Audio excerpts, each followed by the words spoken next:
And how are you feeling tonight? I welcome you to the program Nightsounds. I'm Bill Pearce. Some of you may respond to the question, how are you feeling, by saying, well, I've had sort of a depressing day, or my spirits were low today, unusually on the dark side. If I could be a little more specific in asking the question, how are you feeling? What about your general emotional mood? Is it depressive? Everybody has ups and downs and mood swings, but if you are experiencing an extended period of feeling down, this could be a sign of depression. How about a drastic change in sleep patterns? Or waking up feeling anxious? Do you find yourself losing interest in those things in which you were once very interested? Does everything in the future look hopeless?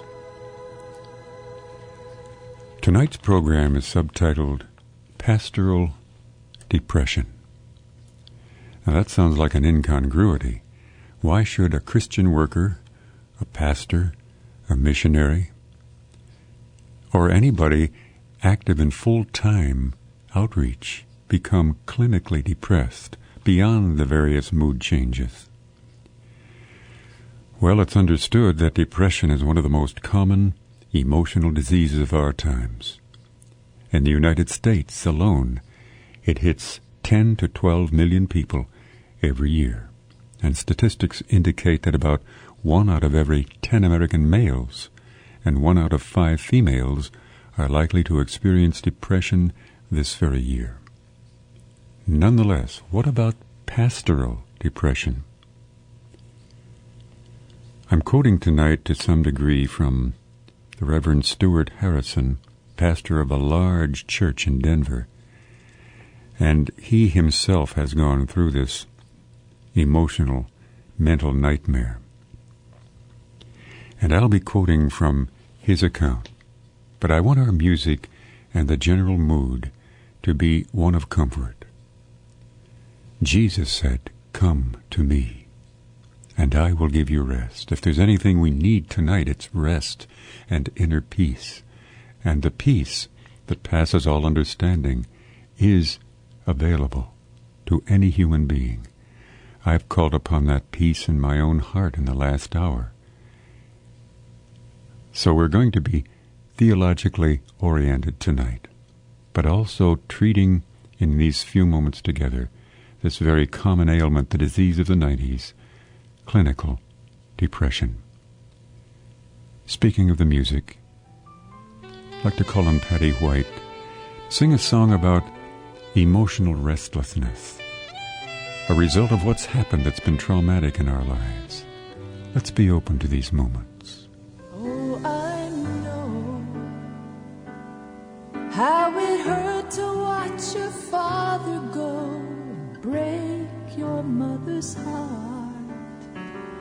Yes, I know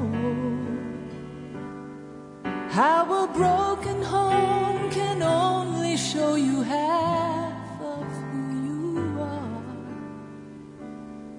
And your self-image now depends on the acceptance from your friends, or the smile from any stranger that you meet. Restless heart, searching for so long. Don't you tire of struggling day by day out on your own. Restless heart, won't you come on home? How he longs to show the perfect love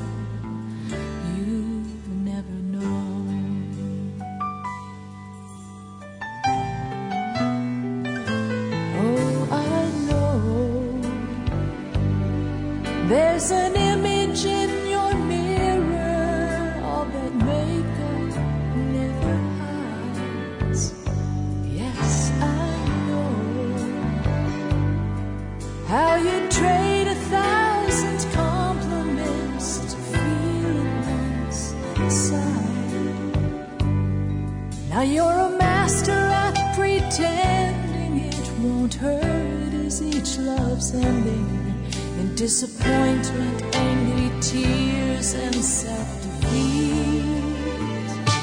Restless heart, searching for so long. Don't you tire of struggling day by day out on your own? Restless heart, won't you come on home? How he longs to show the perfect love you've never known.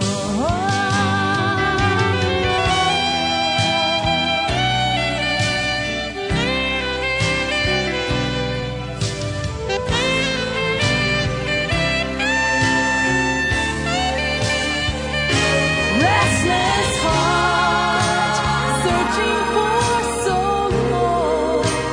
Don't you tire of struggling day by day out on your own? Restless heart, won't you come on home?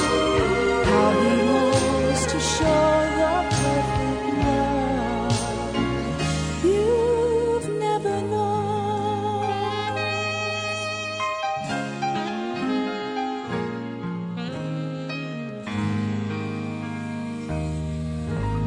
Soloist Patty White opening our program tonight with Song of Comfort and Encouragement, Restless Heart. And how many tonight are restless in spirit, and even beyond that, depressed? I'm quoting tonight, as I mentioned, from a pastor of a large church in Denver, Colorado, who said, "Depression is a disease of the mood and emotions that seeps into the brain. It doesn't usually come in a dramatic fashion." He went on to say, "My own experience is consistent with this notion. Maybe ministers would find it difficult to admit the presence of such a condition because of the conviction that we, above all others, should be able to make use of the spiritual knowledge we have to take care of our own problems." Reminds me that just recently someone asked me, "Do you ever listen to your own program?" Because I guess I was involved in a little bit of an emotional overload, and we had just produced a program along those lines. So perhaps clergy or ministers or Christian workers, those dealing with spiritual and emotional overload, and in the healing ministries, maybe they or we possess an attitude that complicates the process of acknowledging and dealing with depression. If there's anyone who should not be depressed, it's the pastor. Reverend Harrison said, "These episodes of depression increased in frequency until finally I sought help about 14 years ago. I began seeing a therapist, and word spread quite rapidly through the conference office of my denomination. The fact that I was receiving psychological help became the subject of much comment. And I do hope that attitudes have changed in recent times. Suddenly," he said, "feelings of anxiety overwhelmed me within my work. At that time, our church was experiencing a tremendous budget deficit, and all during my brief vacation, I was preoccupied with this problem." And he also said, "I've experienced fatigue for months at a time. Sometimes I had to think about merely putting one step in front of the other, just to get my work done.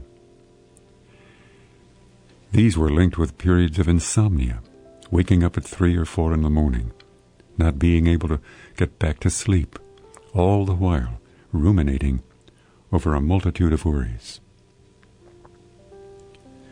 Currently," he said, "I'm happy to have reached a point of relief." Today, we know much about the causes and treatment of depression.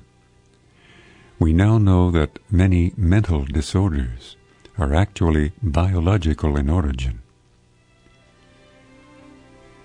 Research has shown that there are many different sources for the decrease or increase of depression. One can inherit a weakness in the brain chemistry that responds more easily to external factors.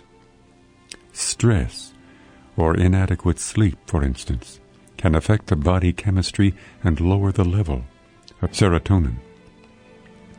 Blood chemistry can be affected by real-life events, such as the death of a loved one. In fact, researchers believe that depression is often the result of incomplete mourning, say in a young person who in his or her early life has suffered the death of a parent or a loved one. Abraham Lincoln experienced severe depression, and at one point in his life he was heard to say, "I am now, quite certainly, the most miserable man alive." The pastor whom we're quoting tonight said, "The psychological symptoms of depression include a feeling of worthlessness and an inappropriate amount of guilt, a sharp decrease in the ability to experience pleasure, a sense of sadness and a general loss of interest in life, indecisiveness about even trivial matters, a marked decrease in the ability to recall and remember, an increase in irritability and anger, and a lack of hopefulness about the future."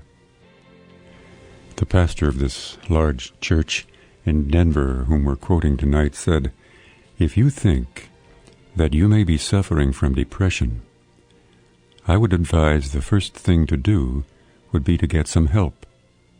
Consult a trained professional psychiatrist. After consultation, the professional may prescribe antidepressants. The evidence is compelling that effective medical treatment can relieve or totally remove the symptoms in over 80% of people with severe depression. And for the most part, these medications are not habit-forming." He went on to say in the initial interview with the doctor, you can determine his attitude toward the use of antidepressants. In addition to therapy, there are other helpful measures in depression management, such as adequate exercise. 30 to 60 minutes, 3 to 5 times a week, at least 8 hours of sleep per night, a diet low in fat and sugar, and stress reduction techniques. Tonight's program entitled Pastoral Depression, and we're quoting a pastor of one of the large churches in Denver, who said, further, as ministers, we often become aware that the wounds of our life give us an advantage in ministry and a broadening of our influence. And he said, because I have experienced depression firsthand, I've been able to talk with those suffering from the same disease with confidence and authority. I've been with the same congregation now for 14 years. I've been honest and open with them about some of my struggles with depression, and it's made me more human to them and has encouraged them to keep on with their own battles. And there also are things that we can do to help ourselves in this problem. To stay well, to value ourselves, to be patient with ourselves, and most importantly, to find strength and peace in the Word of God, particularly in the Psalms. There's a close tie between David's experience and ours frequently, especially in stress. I'll be back to our subject tonight, which is pastoral depression, in just a few moments.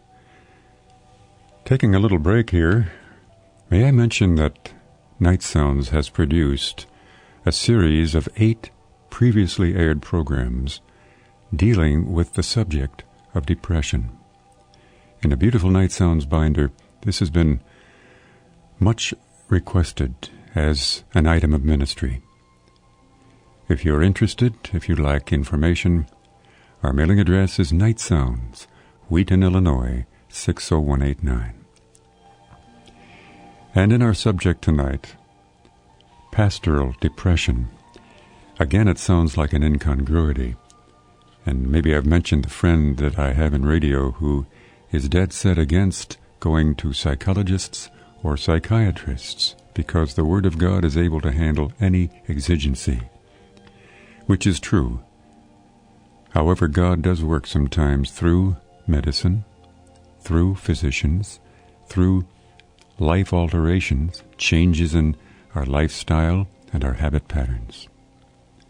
In fact, a couple of days before I made this program, I actually went to a psychiatrist because I needed help in an emotional overload problem.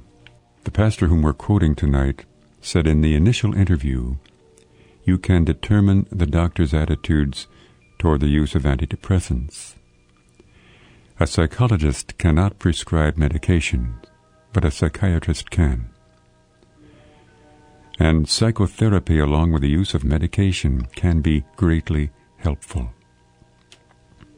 And this pastor said in addition, I have learned much about myself and my disease through therapy.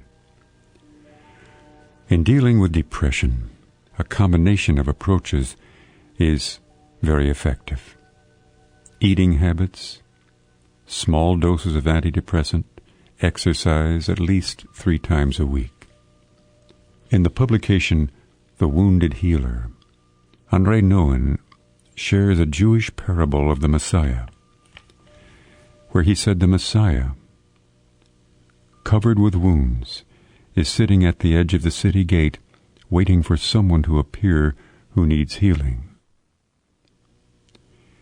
It's the wounds of the Messiah that enable him to heal. By his wounds we are healed. These words in Isaiah chapter 53, verse 5. And it's the wounds of pastors that also enable them to have influence and grace in the lives of those before whom they preach and live. I mention pastors tonight because they are particularly susceptible to stress.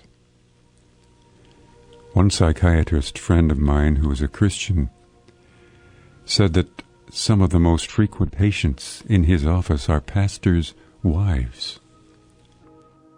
Because of the undue pressure and expectations placed upon the pastoral family, it's sort of like anger, which is often denied.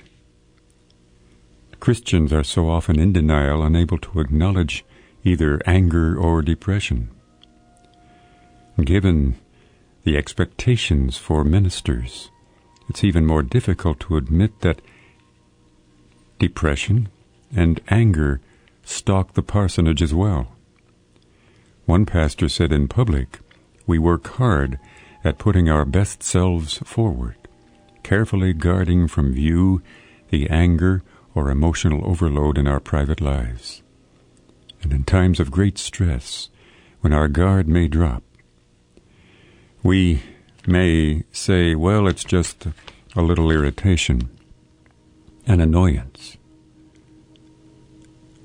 One cartoon showed a ruffled pastor responding to a church member who was pointing accusations that the pastor was very angry. Good Christians do not get angry, the cleric stoutly affirmed. They may become vexed in their spirits, but never angry. Well, we're in denial in many of the emotions that are God-given. Nonetheless, when we begin to get into overload that we can't seem to control, it's time for action.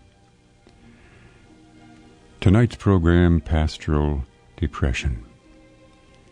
And this could come in part from overwork, from carrying a burden not only for yourself and your emotions, your depression, but other people's extremities, this can sometimes work into a very definite overload.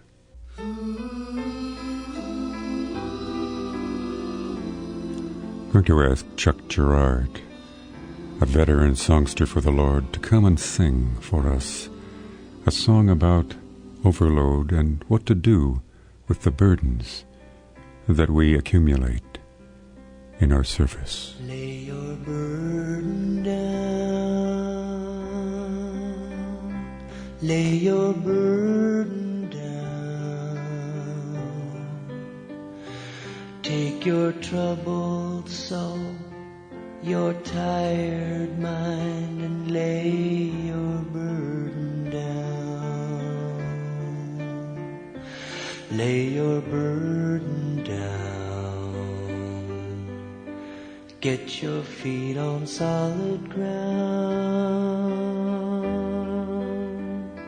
Take your worries to the foot of the cross and lay your burden down. Lay your burden down. Lay your burden down.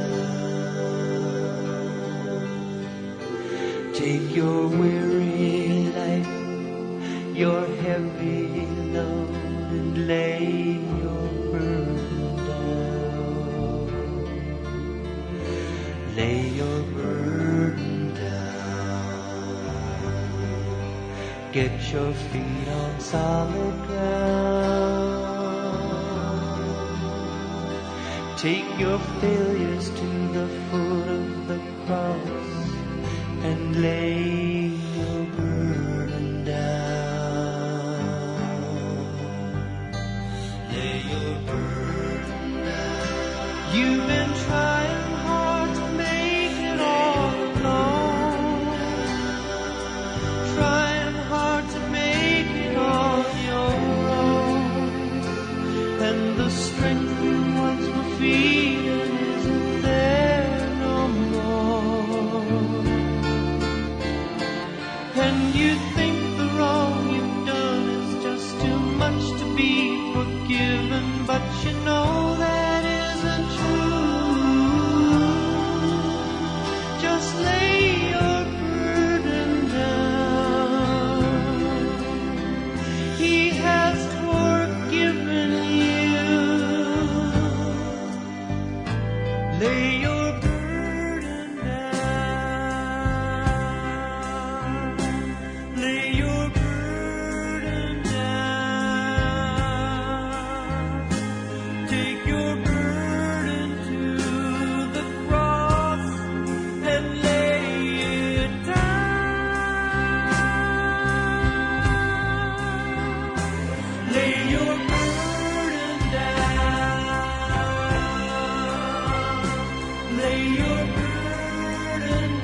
If you're suffering from depressive states, high emotions, you can't seem to control it, seek help.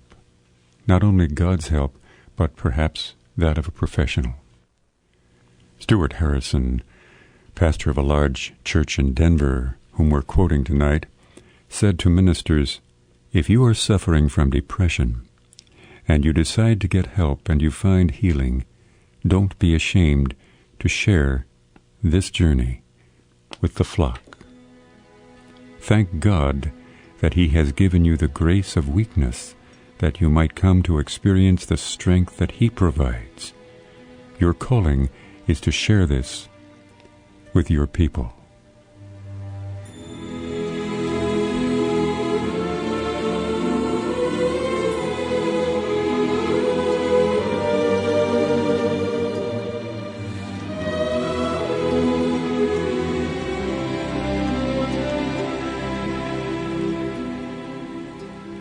Not only to pastors, but anyone who is an overload, because it could be a biological, chemical disorder, genetic. So let's just seek help so we can be the best people we can be for God, for others, and for ourselves. As we come to the closing few moments of our program tonight, I want to thank you for sharing these minutes with me. Don't forget to ask about our 50th anniversary in broadcasting book entitled Golden Moments. Our mailing address, Nightsounds, Wheaton, Illinois, 60189. May God keep you stable before Him and others. Till we meet again, a peaceful good night.